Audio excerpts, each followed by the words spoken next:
जोड़े जोड़े लेके फलवा करत इंतजार बाड़ी हो।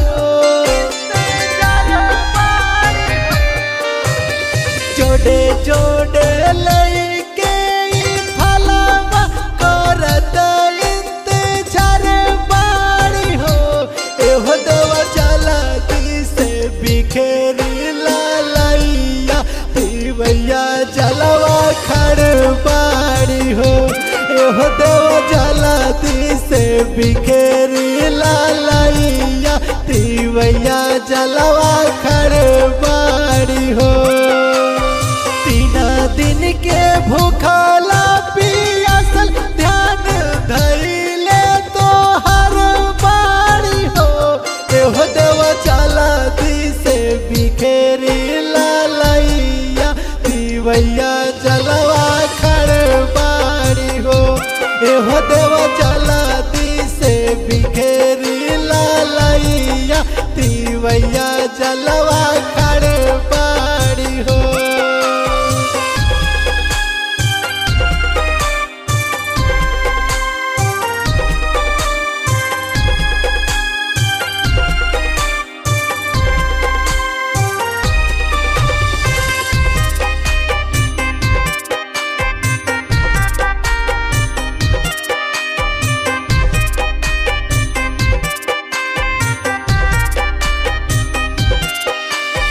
कहाँ देर कैले बानी हे आदि तमाल हो।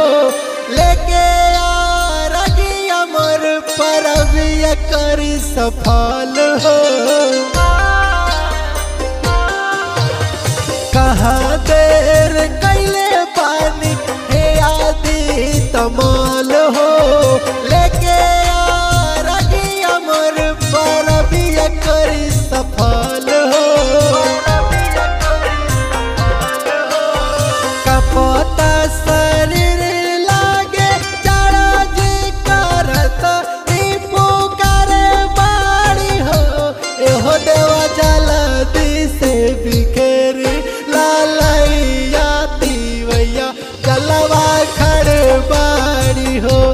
एहो देवा जला से बिखेरी लालैया भैया जलवा खड़ बाड़ी हो।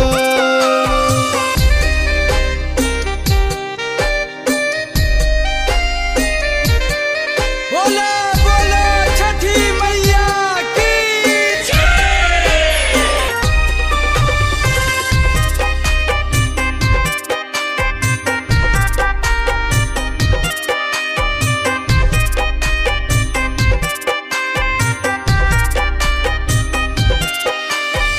अभिष राजा विकास कहे हथावा के जुड़े जी। बिना रउआ कैसे होई जगवायो जुड़ जी। अभिष राजा विकास कहे हथावा के जुड़े